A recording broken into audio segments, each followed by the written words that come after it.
Pada malam ini di hari Rabu Abu, kita menghayati hari ini melalui firman Tuhan yang telah kita baca dalam satu tema waktu perkenanan.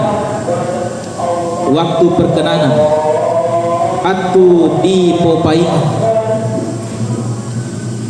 Apa yang dikenan dan siapa yang berkenan, Bapak Ibu Saudara? Tentunya yang berkenan adalah Allah, yang berkenan adalah Tuhan Yesus, yang berkenan adalah Allah Tritunggal. Dia berkenan pada siapa? Dia berkenan pada kita semua. Dia berkenan untuk menerima dan mengampuni segala dosa-dosa kita. Adakah di sini yang merasa tidak berdosa? Tentunya pasti semua kita berdosa. Tidak ada manusia yang tidak berdosa. Tetapi firman Tuhan mengatakan pada saat ini, pada waktu ini, waktu perkenanan Tuhan, untuk Tuhan menerima, mengampuni dosa-dosa kita. Bapak Ibu Saudara, tentu kita tahu mengapa kita dikatakan sebagai manusia yang berdosa. Kalau kita melihat dari kisah penciptaan, kita diciptakan dari apa? Dari apa adik-adik? Manusia diciptakan dari apa? Dari debu tanah. Dari debu tanah. Dan itu artinya apa? Artinya fana. Artinya itu sesuatu yang tidak berguna, sesuatu yang buruk. Kita tahu debu tanah itu diinjak-injak, disapu, disingkirkan karena mengganggu. Tapi pada kenyataannya saya dan Bapak Ibu dari nenek moyang kita Adam dan Hawa diciptakan dari debu tanah. Itu menandakan bahwa kita ini adalah manusia yang fana. Kita ini adalah manusia yang tidak kekal, tidak abadi. Karena keabadian, kekekalan itu hanya milik Allah. Itu adalah pribadi Allah. Tetapi kita tidak demikian. Kita ini adalah manusia yang fana, yang tidak kekal. Dan disitulah kefanaan kita, kelemahan kita. Dan pada saat nanti ketika penorehan abu, di situ dikatakan dari debu, engkau dari debu akan kembali menjadi debu. Lalu kemudian diperparah lagi dengan kejatuhan manusia, kejatuhan kita di dalam dosa.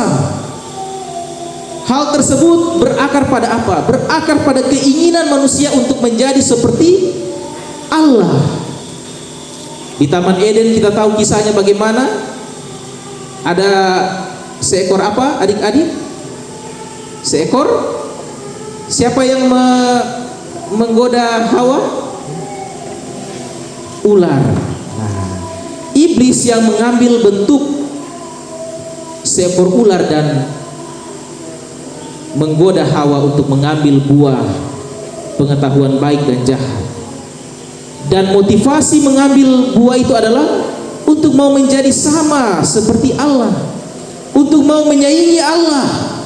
Dan disitulah kejatuhan kita manusia. Bahkan sampai pada saat ini dosa itu masih membelenggu kehidupan kita. Pasti kita sadari itu. Kita sering kali berdosa melalui pikiran kita, lalu kemudian melalui perkataan kita, dan dinyatakan lewat tindakan kita. Kita tidak berdaya Bapak Ibu Saudara. Kita ini adalah manusia yang sungguh-sungguh berdosa di hadapan Tuhan.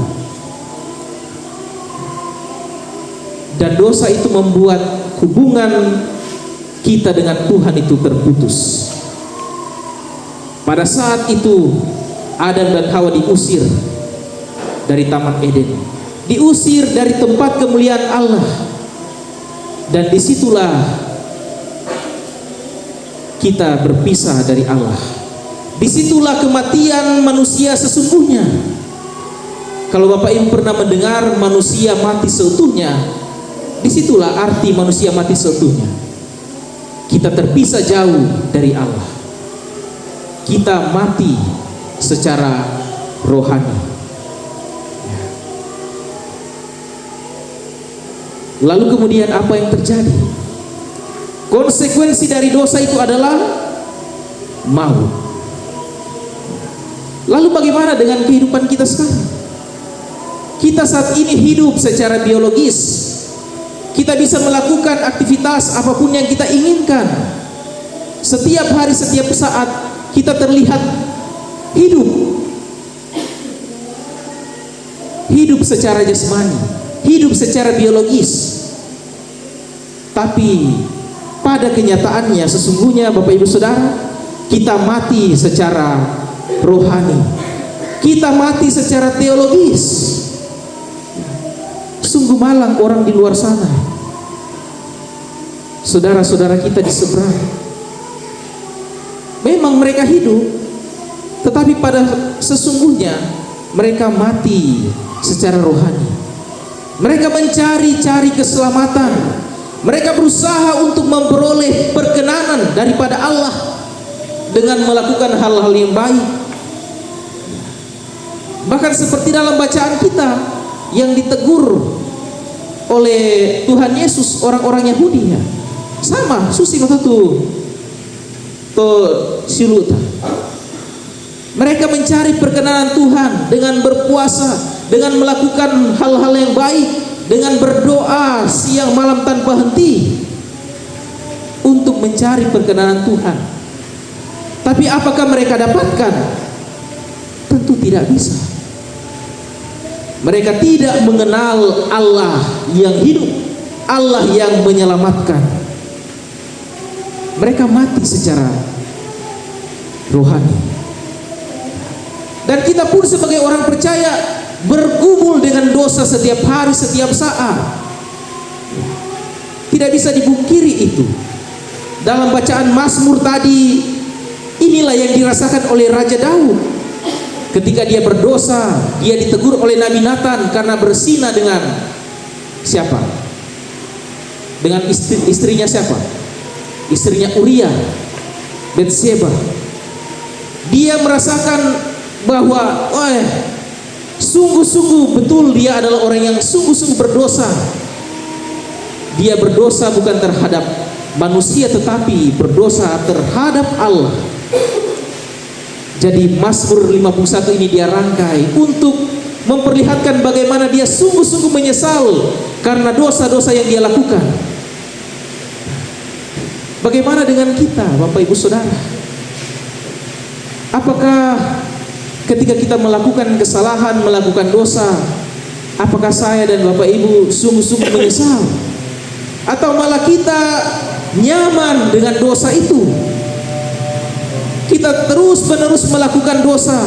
Kita melihat tidak ada efek samping yang kita rasakan. Tidak ada sesuatu kecelakaan yang kita dapatkan. Kita terus melakukan dosa. Ingat Bapak Ibu Saudara, setiap dosa yang kita lakukan pasti ada konsekuensi, pasti ada hukuman yang didapatkan. Itu yang Tuhan katakan. Seperti Raja Daud, dia melakukan dosa dan konsekuensinya dia dapatkan. Keluarganya hancur, anak-anaknya semua mati terbunuh, dan cuma satu yang diperkenan oleh Allah, yaitu Salomo. Dan itu pun anak yang lahir dari hasil persinahannya. Tetapi yang dikenankan Tuhan adalah ketika kita berdosa, kita menyadari segala pelanggaran kita, kita datang kepada Tuhan. Itulah yang Tuhan inginkan. Hati yang penuh penyesalan untuk datang mengakui segala dosa, mengakui segala kelemahan di hadapannya.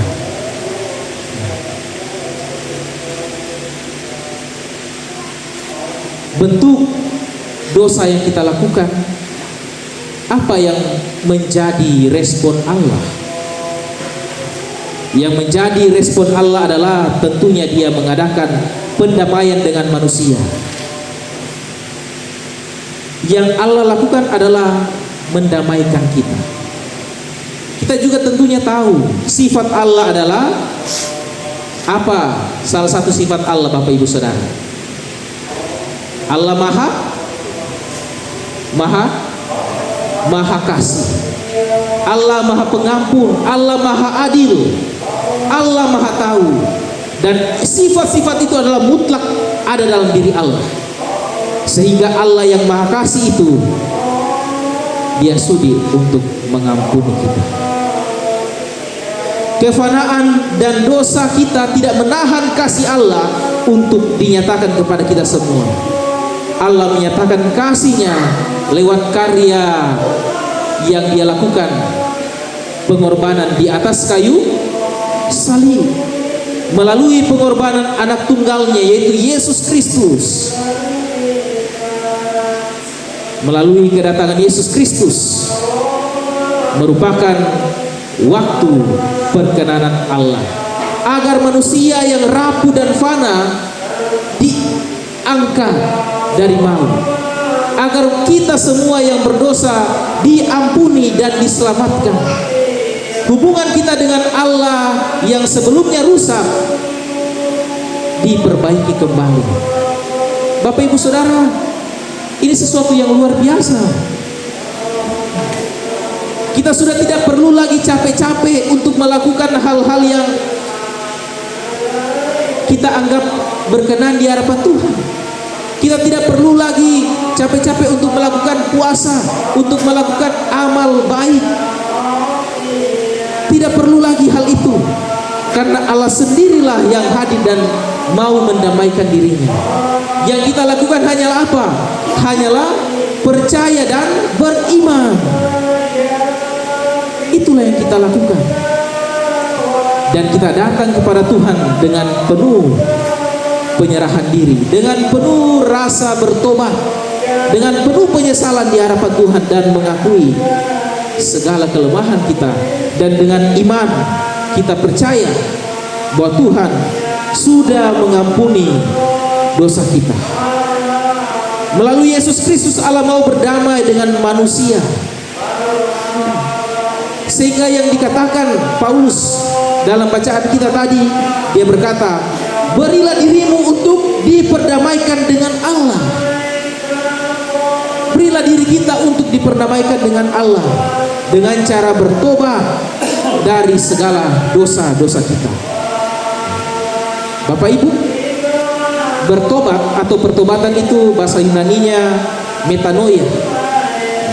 Itu bermakna perubahan pola pikir dari yang jahat kepada ketaatan kepada Allah.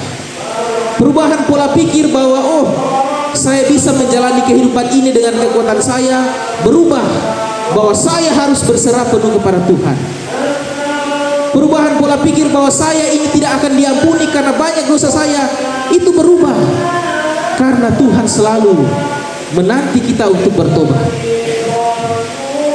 Waktu perkenanan Tuhan itu selalu terbuka, bukan hanya hari ini, tetapi ketika Bapak Ibu masih bangun di pagi hari, di esok hari, itu adalah waktu perkenanan Tuhan. Tuhan masih memberikan kita kesempatan untuk datang dan bertobat kepadanya, merubah pola pikir kita. Jangan mengandalkan kekuatan diri kita, jangan mengandalkan kelebihan diri kita. Setiap kekayaan kita, semua itu sampah di hadapan Tuhan. Yang Tuhan mau hati yang sungguh-sungguh hancur, rela datang kepadanya dan bertobat kepadanya. Itulah yang Tuhan mau ada pada diri kita semua. Jangan sia-siakan waktu perkenanan Tuhan ini yang Tuhan sudah kasih. Lalu bagaimana Bapak Ibu Saudara tentang perbuatan baik kita? Ya, saat ini sedang bulan puasa bagi saudara-saudara kita. Bagaimana dengan kita? Apakah kita juga harus berpuasa? Apakah kita juga perlu untuk berpuasa? Apakah kita juga perlu untuk bersedekah, beramal? Hal itu bisa saja kita lakukan, Bapak Ibu Saudara. Dalam kekristenan tidak salah kita berpuasa, tetapi motivasinya yang berbeda. Saudara kita di seberang berpuasa untuk apa? Untuk mendapatkan pahala, untuk supaya diselamatkan. Seperti orang Farisi dalam bacaan kita tadi ya. Mereka, apalagi orang Farisi tadi, mereka berpuasa supaya dipuji oleh orang. Mereka suka berada di rumah-rumah ibadat dan berdoa. Bahkan dikatakan di pinggir-pinggir jalan, sungguh terlalu ya. Supaya dilihat orang, wah, orang alim. Apakah motivasi kita untuk seperti itu juga? Tentu tidak. Bagi kita, berdoa itu dipahami sebagai bentuk ketaatan atau sebagai bentuk hubungan kita dengan Allah. Jadi doa itu bukan sesuatu yang memberatkan kita ya. Tetapi doa itu adalah sarana anugerah supaya kita berkomunikasi dengan Allah. Dan doa itu bukan hanya untuk meminta-minta saja, tetapi doa itu yang paling penting untuk terus berhubungan dengan Allah, untuk terus mengungkapkan isi hati kita, mengungkapkan keperluan kita, pergumulan-pergumulan kita. Kita serahkan kepada Tuhan melalui doa-doa kita. Itu motivasi kita untuk berdoa, untuk membangun hubungan erat dengan Tuhan. Lalu bersedekah. Nah, bersedekah kita perlu lakukan untuk apa? Untuk menjadi uluran tangan Tuhan, perpanjangan tangan Tuhan untuk membantu setiap orang, untuk menjadi berkah bagi banyak orang. Jadi bukan untuk mendapatkan pahala ya, tetapi untuk menjadi berkat. Dan itu merupakan pola hidup orang Kristen, yaitu menjadi berkat bagi banyak orang. Itu kita melakukan kebaikan. Lalu berpuasa. Nah, berpuasa bukan untuk mendapatkan pahala juga ya, tetapi puasa orang Kristen itu apa? Untuk apa? Nah, kalau dalam perjanjian lama, orang-orang berpuasa itu untuk meminta pertobatan. Nah, kita juga bisa melakukan puasa untuk meminta pertobatan. Tetapi ya, ketika kita sudah melakukan itu, kita perlu dibarengi dengan kesadaran dan tingkah laku untuk berubah. Lalu berpuasa kita lakukan untuk apa lagi? Untuk mengekang hawa nafsu kita. Dan berkaitan juga dengan kesehatan ya. Puasa bukan hanya puasa makan ya. Puasa makan daging itu bisa kita lakukan. Kalau kita yang suka marah-marah atau suka cerewet ya, puasa berbicara itu kita lakukan supaya menahan mulut kita ini untuk mengata-katai orang. Puasa makan mie, bagi kita yang suka makan mie itu tidak bagus.